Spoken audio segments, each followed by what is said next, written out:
Hi moms, from all of us here at Amare Global, we want to say welcome and thank you for joining us at the I Am Mom Summit. We are so excited and proud to be co-sponsoring this event to bring you the content, the type of information that might be able to make a difference in your life and the lives of your families. At Amare Global, we are the mental wellness company. We provide natural solutions to the mental wellness challenges of the day, and we certainly encourage you to come and visit us when you get a chance. But for now, it's on to the next great speaker. We hope you enjoy it.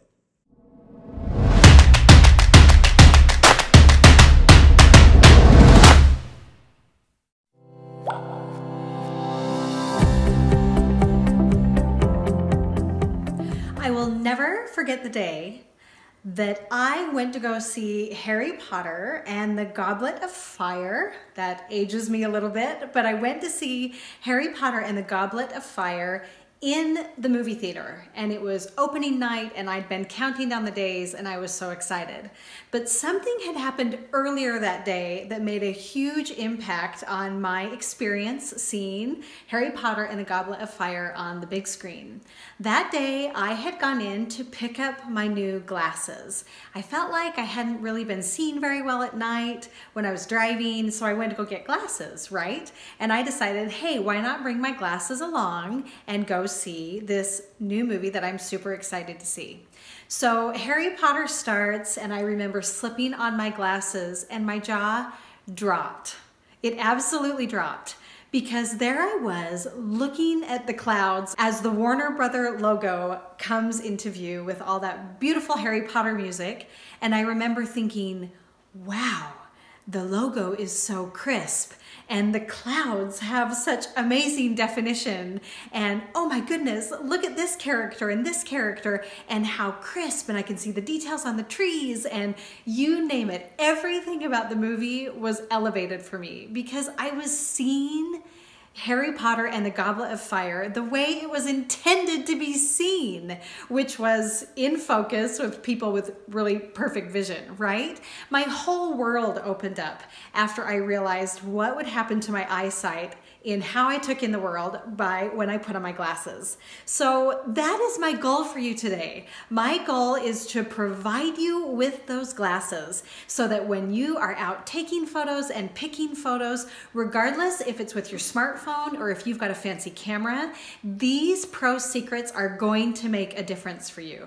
I guarantee it. I've been teaching photography for over 7 years, and I've narrowed down the pro tips to these 3 tips that I feel make the biggest difference in helping everyday photographers, which you are a photographer if you're taking pictures of your world around you, that will transform you and your photos literally overnight. So we're here to put the glasses on to help you see the world and see your photos as they are intended to be seen, and to bring the magic out of all of it. Are you ready?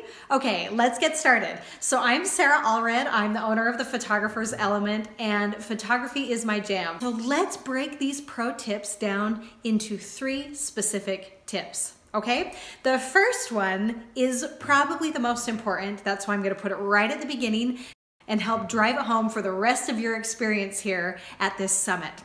The first one is that even light is the best way to get fabulous images starting right now. There is no amount of editing that can fix crummy lighting. And often lighting is really the secret sauce to being able to really elevate your photographs. And the key is you need to be able to see what awesome, powerful, impactful light looks like.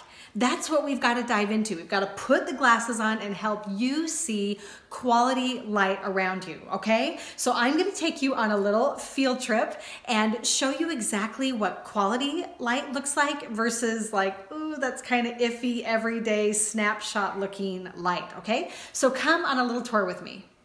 Hey you, thanks for joining me. We're gonna take a little break from the video quality because I'm taking you on a little tour of my house so that I can show you what quality light looks like, and also that kind of light to avoid that we don't wanna be having in our photos, so that we can help open your eyes to the world of quality, even light. purposeful light. Be smart about it. So let's learn to see a little bit of light. I want to give you a little example of one area of my home, okay? I'm just going to take a little 360. See how I've got a door behind me? See how it's kind of sci-fi looking behind me? Okay, we've got a door behind me that's got a lot of light, and then I've got some 3 windows over here on my shoulder. Now I want you to notice my face when I have my back to the light, okay? So if you're photographing me, what you are getting is even light, but poor quality light. Poor quality light. It's gonna look a little bit grainy, the light's blown out over here on the side, and my face overall is just not alive, okay? We're gonna take just a 180. All of a sudden, I'm going to face the window. Are you seeing it? Are you seeing it? Do you see how much better the light gets when I have beautiful quality light that's hitting my face? That is the goal. Can you learn to see that? Can you learn to see the light change from this, okay, to this? You want to really aim to have even, beautiful, well-lit light on whoever it is you're photographing. Now here's one little trick. If you look in my eyes right here, these are called catch lights, okay? Catch lights. If you can learn to look and seek for catch lights in whoever you're photographing, you are going to know that their face is well lit. My catch lights are being created by the window, the door that has a window in it that's right in front of me, remember? Okay, there's the door that's behind me. There it is. There it is. When my back is to it, I'm not getting a lot of help with the catch lights, okay? They're minimal and the light is really uneven and unbalanced. But as I flip around, all of a sudden I've got a sparkle in my eye, which makes me look more alive and more approachable and have more energy, which is what we're aiming for. Great visual interest in our images. And then my face is evenly lit. Okay, cool stuff that's happening right there. But now I want to show you something else. Now that you know what even light looks like and you know that being near doors and windows is exactly where you need to be when you're photographing and you're wanting this kind of even quality light, the other thing that you need to know is that there is no more powerful light than the sun. Okay, that is the best option to have happening for your photographs.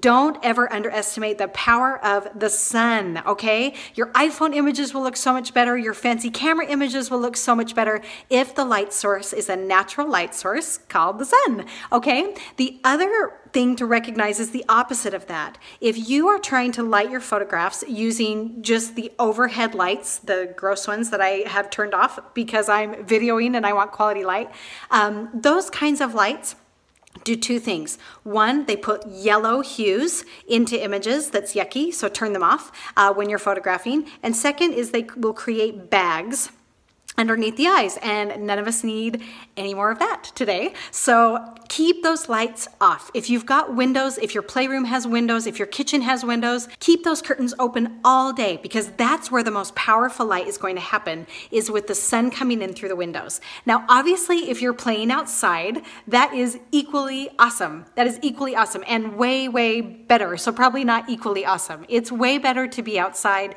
and have the full force of the sunshine there with you. Now, let me show you an example. We are going to head outside, okay? It is freezing here. There is snow in the south. And so we've got some great timing over here. Okay, so I'm gonna take you really right back here and show you an example of what I mean, okay? We're just going in my backyard on a little field trip. Here we go. Okay, so I've got the sun, okay? Sun's right here. Can you tell because I'm squinting?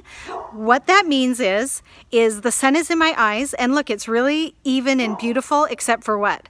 I'm squinting at the camera, okay? I'm squinting at the camera. Ugh, that is not the ideal, even though I've got really beautiful even light, okay? But this is what I want to show you.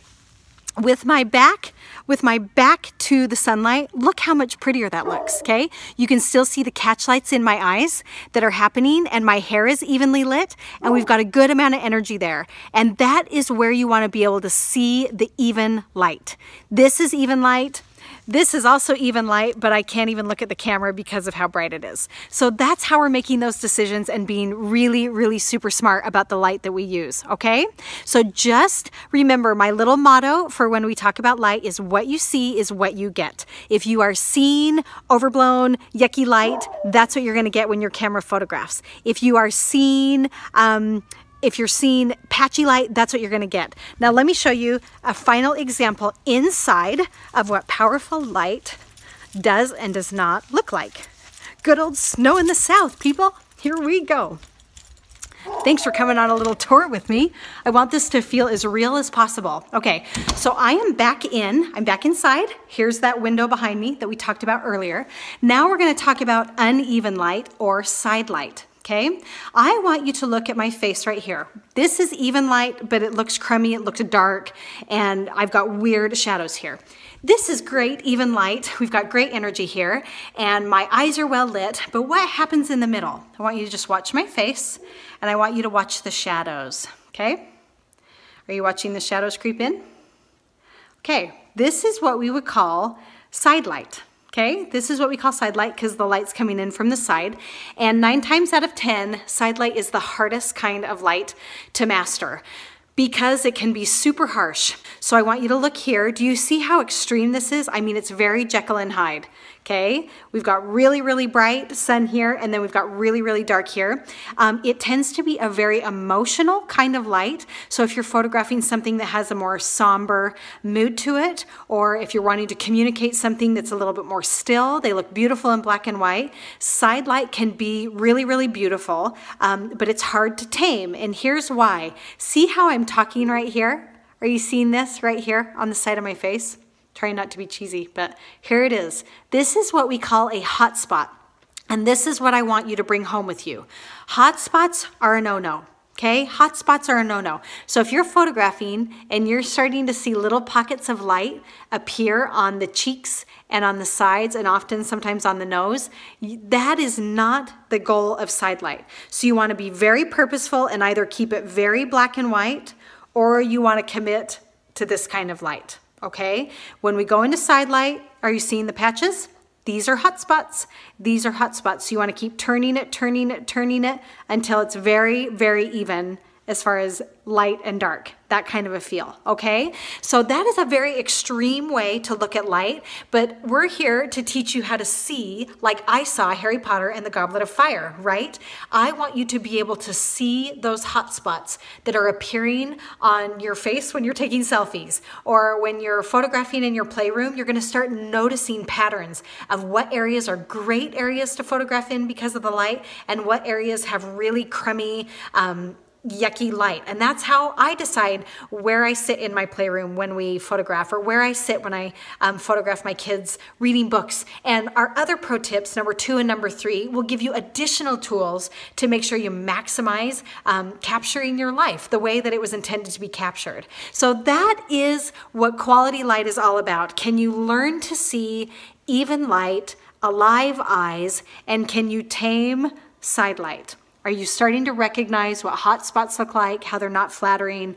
Your world is going to change. It's going to change. So my number 1 pro tip is to find even light in your photographs.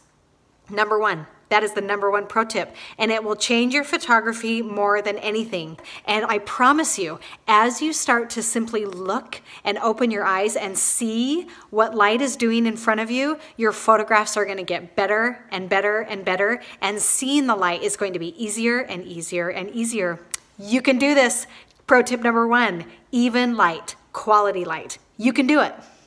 Now that you've got light under your belt and you've seen the difference between fabulous light, even light, and like, ooh, avoid that kind of light, let's dive into pro tip number 2, and that is perspective. Perspective can give you such a boost in interest in whatever platform it is you're using, whether you're putting your images into books, whether you've got a personal Instagram feed, maybe you're building a business, maybe who knows what your endeavor is with photography. Perspective is a fabulous secret to creating interest in your photos. One of my most favorite photography teachers, his name is Scott Kelby, says this: if you want to create shots with some serious visual interest, you have to shoot them from an angle we don't see every day. What does that mean? It means you take pictures in a way that you don't see that object every day, okay? So let's dive into a couple of those areas that are gonna be really, really easy for you, okay? Here are my 3 most favorite perspectives that you can start implementing right now, and all of your photos are going to become more interesting, because we've all done the awesome centered photo up against a brick wall, smile. How do we get beyond that? How do we get beyond that? What if our kids are playing blocks? What if we're trying to photograph family movie night? How can we make this more interesting? I'm so glad you asked, because it's with perspective. Here are a couple of perspectives that I want to open your eyes to. The first one is a low perspective. And I'm not talking about getting down on one knee. I'm talking about getting flat down on your belly and putting your phone flat on the ground, or your SLR camera, whatever it is you're using to take photography, putting it flat down on the ground and shooting straight across the floor. That's what I'm talking about. How extreme can you push these perspectives to get interesting photos? Because all of a sudden, your kids playing blocks, instead of seeing it from mom's view, which is you standing upright and saying, oh, how neat, or even you sitting down by them, oh, this is fun, let's take a picture of you playing blocks. But what happens if you take a picture from all the way down on the ground, flat, flat, flat, and your camera is shooting straight across the floor? All of a sudden, imagination is put into the image. So here's a couple of examples of images with low perspectives that really give it some really beautiful visual interest. And see, look what's possible. All of a sudden, a strip of pavement or a strip of road looks more appealing to take pictures on. All of a sudden, a grove of flowers can be gorgeous, even though it's gorgeous anyway, but what happens when you shoot straight across it? See how these rocks right here, these rocks kind of sparkle and have all sorts of interest to them? These are great ways to use a low perspective. My second favorite perspective is the opposite of low. What if we take aerial perspectives of things that we don't normally see in an aerial perspective? And when I'm talking about an aerial perspective, I'm not talking about you standing up, holding your camera, and slightly tilting it down while you look at your kids. Snap, snap, snap. That's not what we're after. We are after the extremes. Again, remember how we got down really low on the low perspective?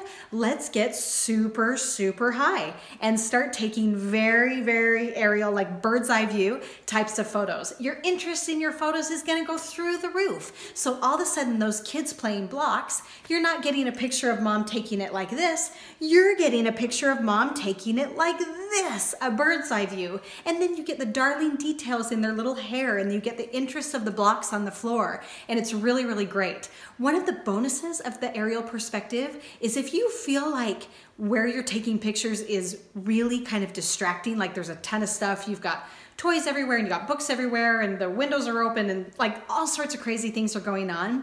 An aerial perspective can really, really minimize the distractions in a photo because it's in this small space and it kind of makes it feel intimate and cozy, and again brings serious visual interest, which is what we're after. We want your images to look better starting today, and an aerial perspective will do it. Another one of my perspectives that I absolutely adore, that I think is the most underused.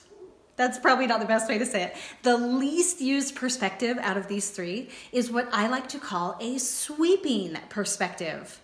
A sweeping perspective, and I think, by the way, that this is the most underused from moms and professional photographers alike. So we're on the same playing field here. The least used perspective is going to be a sweeping perspective. And that is when you really step back. And again, you already know from my teaching that I'm all about extremes. If you can really step back so that your little person or your subject or your focus is really, really small on the screen, all of a sudden you've created something magical and visually of interest. Okay, if we're putting people in the middle of a photograph and they're smiling and there's no cool perspective and they look kind of basically human size in the picture, then there's just nothing being added to that. So how can we really step back and create a beautiful sweeping shot? Well, you simply step back. And in fact, my biggest tip is to step back farther than you think you need to step back. And this can create a great sense of energy and magic and fun. And bonus, if you live in a big city, you've got this huge big city to capture. If you live in the country, you've got gorgeous fields and sunsets and trees to capture. Go for it. Help create some great energy by really pulling it back, stepping back, and creating some beautiful sweeping shots. And here's a couple of examples of sweeping shots that really work and create great visual interest. Okay, so really you've learned to recognize beautiful, powerful, quality light in your photographs. That's huge, my friend. That is huge. Second, you have recognized that there are multiple ways to create visual interest using perspective. So all of a sudden you're gonna be up on your toes more, shooting like this, and you're gonna be down on your belly, shooting across things and creating a beautiful low perspective. And I'm also gonna see you walking back a little bit and creating some stunning sweeping shots. It can create such a great energy in the photographs that you're creating. So we've got pro secret number 1, which is even, beautiful, purposeful light. Pro secret number 2, which is a really awesome perspective, which now you can see and recognize and do starting today. And the third is one of my favorites because it's really what brings life into photographs. And don't stop listening to this the minute you hear me say the word, because it's going to give you a negative connotation, and that's not what pro secret number 3 is all about. So hear me out. Are you ready? Pro secret number 3 is capturing conflict. Silence. Okay.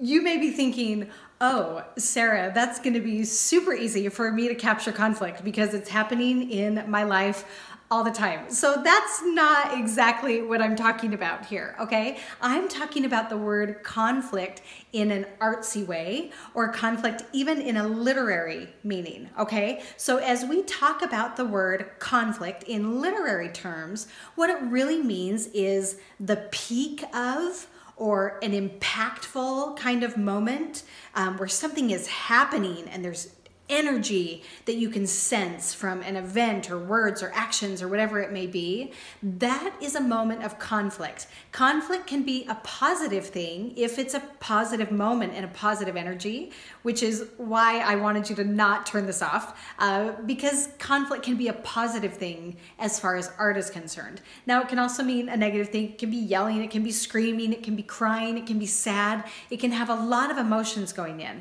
But I think often we are more drawn to these kinds of photos than we ever imagined. And I have to tell you, even 5 years ago when I was in the middle of teaching and being a photographer and all those things, it was really hard to try and promote or sell images that were more natural and more lifelike, because 5, 6, 7, 8, 9, 10 years ago, we were still promoting very standard, classic, traditional kinds of photography where poses are very balanced and everyone's looking at the camera and things are very polished, and this is our family and this is our life.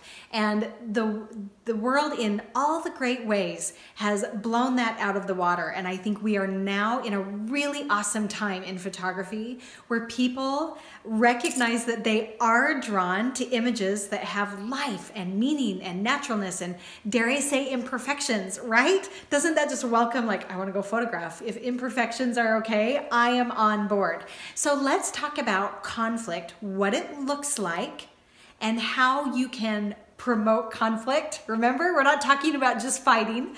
How can you promote conflict in your images? It's pretty cool stuff. So a few examples of conflict that you will easily recognize are things like laughter. Okay, laughter. There's a lot of that in your house, right? You're ready to capture conflict. If you can capture an image with great light, with an awesome perspective and laughter, whoa, your image is gonna be great, guaranteed, okay? Another example of conflict is going to be the peak of motion. So if you've got a kid that's running or jumping or leaping or whatever it may be, if there's an energy, a peak of energy there in that motion, that is a moment of conflict. Capture it, pick that. That is a photo that's going to speak to people. And I love images with some source of conflict in it. Another example of a source of conflict are simply capturing kind of the peak of a moment, and I like to talk about it with eyes specifically. So if someone's just sitting there like this and you're taking their picture and you say something shocking to them and they kind of, and they have some energy in their eyes, and all of a sudden there's a moment of conflict. I like to capture it with my kids when my kids pray, and they'll be praying, and just as they open their eyes, there is this moment of spark and an energy in their eyes, and plus it's kind of a cool moment, and they kind of open their eyes and there's a moment of conflict right there. And so through this dialogue and through some of these examples that I'm going to show you, I hope that we can open your eyes to what conflict looks like, so that you're not afraid to use it, so you can recognize it, and more importantly, so that you can get away from the world of, honey, look here, look at mom, look at mom, look at mom. Is this sounding familiar? You know, like, look at me, sing, whatever it may be. Let the conflict happen. And I think that you're gonna find that the energy and enthusiasm and the interest of your photos is going to be elevated. Absolutely going to be elevated. So some great examples of conflict that I hope we can dive into with these examples. Laughter, eyes that have energy, peaks of motion. See through these examples, are you seeing what the moment of conflict is? Okay, see it happening over and over and how it drives interest and enthusiasm with what's going on. There's 1,000 ways to capture conflict. And I think sort of my Harry Potter goal is to put on the glasses for you right now and help you recognize the beauty in conflict and how conflict can be elevated when you've created a cool perspective. And second, you've been really smart with your light. Those are the 3 pro secrets. Can you believe it? You've got them. Here they are. And as you start combining those, that is when the magic happens. That's when your eyes are opened and you feel like, oh my goodness, I can just be at the park. And if I can put 2 or 3 of those things together, my images are getting better and better and better and better. And that's the goal. That's what the pro secrets are all about. And I think the greatest soul feeling moment of learning the pro secrets is it gives you an edge. It gives you an edge. Have you ever followed an Instagram feed or looked at someone's photo albums or even seen a photographer that you really, really love that takes your family photos and whatnot? And to be able to look at their images and see these things happening, you're seeing that they're smart with the light. You're seeing that, oh, that's why I was on my Instagram feed and I paused. That has a really cool perspective. That's like an extreme low perspective and I really, really like it. Or, hey, that's a moment of conflict. I see her kids that are all sticking out their tongues and they've got these squinty eyes. I see that moment of conflict. It kind of gives you this like, I've got the inner word on why photos are appealing to me. And I love that about the Pro Secrets. And I hope you feel like now that you've got these under your belt, you've got examples to toy with, that your world has opened up. Your photos, regardless of what kind of camera you're using, will continually get better as you see awesome light, as you create unique perspectives and really dive into that serious visual interest we talked about. And last, you see the conflict in your life, you embrace it, you cheer it on, you capture it, you share it. That is where the magic happens. Just remember, look around you, take a little 360 and look all the way around you. Your world is intended to be captured and seen in your way. And by simply putting on those glasses that we've talked about today and seeing your world differently, all of a sudden things are going to pop out at you. You're going to appreciate them more. You're going to embrace them more. And you're going to see your world the way it was intended to be seen, which is in an amazing, amazing way. Thank you so much for joining me for our photography crash course, 3 pro secrets that will transform your photography today. If you have any questions, if you're dying to talk through some of these concepts, you can easily reach me in our Facebook group. It's called the TPE Student Lounge, TPE Student Lounge, or you can find me at thephotographerselement.com. So glad we got to hang out together. Good luck putting those pro secrets into action and capturing your world the way it was intended to be seen.